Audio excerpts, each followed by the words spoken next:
1966 marca el inicio de una década asignada por la violencia política en Argentina.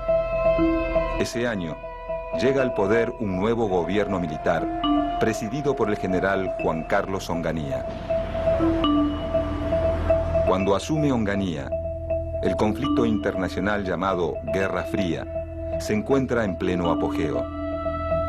El bloque capitalista, liderado por los Estados Unidos, intenta frenar el crecimiento de su principal enemigo y competidor, el bloque comunista, comandado por la Unión Soviética y con presencia en América Latina a partir de la Revolución Cubana de 1959.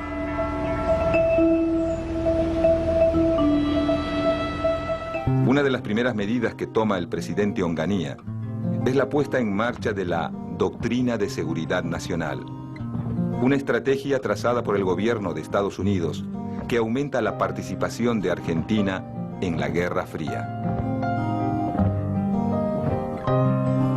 La Doctrina de Seguridad Nacional determina un cambio de rol en las Fuerzas Armadas de los países del bloque capitalista, que ya no deben actuar en defensa de las fronteras y la soberanía, sino en función del combate al comunismo.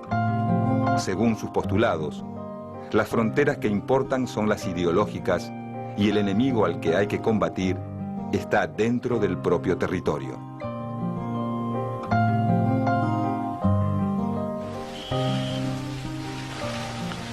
Desde 1963 a 1966, el Pentágono ha entrenado en sus centros especiales de Panamá a 18.000 militares latinoamericanos. La dictadura de Onganía pretende imponer en el país una disciplina de cuartel.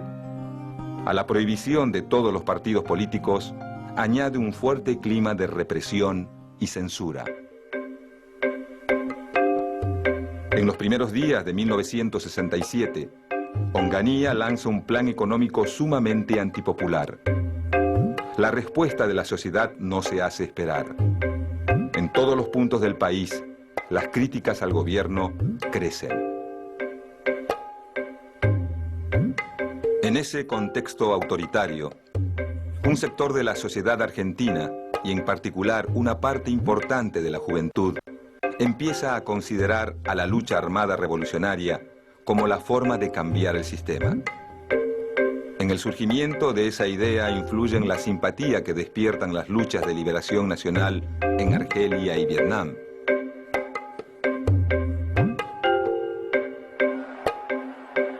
Las revueltas estudiantiles de París y México. Y fundamentalmente, la fascinación que genera el triunfo de una revolución socialista en América Latina, la Revolución Cubana. Una victoria que muestra al socialismo como una alternativa real para los latinoamericanos.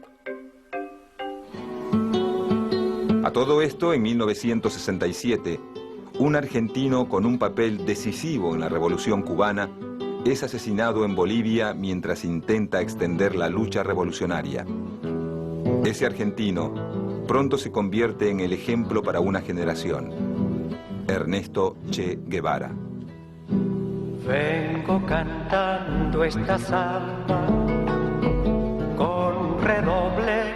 Hasta la muerte del Che, las experiencias de organizaciones guerrilleras en Argentina han sido pocas y no demasiado eficaces. Comandante Guevara.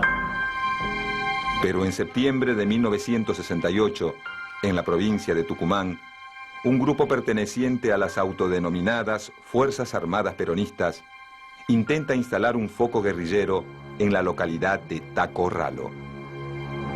Si bien la tentativa fracasa, pocos meses después, en Campo de Mayo, un grupo armado perteneciente al comunismo revolucionario ataca un pequeño camión del ejército, reduce al personal y roba unas pocas armas.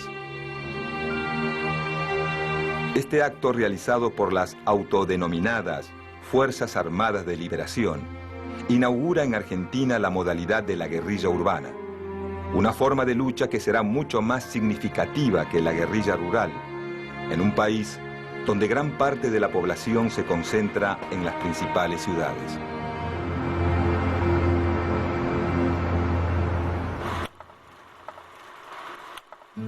Llegado mayo de 1969, la situación del gobierno militar se complica.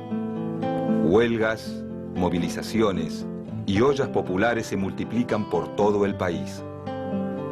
El clima de represión termina por licuar las diferencias entre los sectores opositores más combativos. Es así que muchos obreros peronistas, curtidos por casi 12 años de lucha y proscripción, confluyen con dirigentes estudiantiles y una nueva generación de militantes de izquierda. A esta nueva avanzada opositora, pronto se suma el movimiento de sacerdotes para el tercer mundo, corriente de la Iglesia Católica que impulsa a muchos jóvenes cristianos a tomar el camino de la revolución. En los últimos días de mayo de 1969, la paciencia de la población ante los excesos de la dictadura se acaba. Un levantamiento popular bautizado como el Cordobazo hace temblar al gobierno de Onganía. A partir del Cordobazo, la movilización popular se instala como un método de lucha efectivo.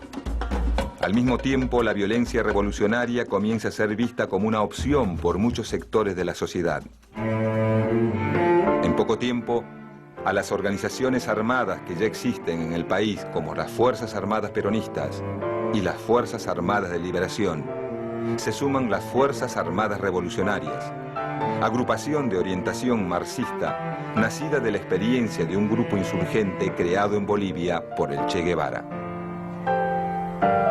Para principios de 1970, los actos de la guerrilla argentina se convierten en noticia cotidiana.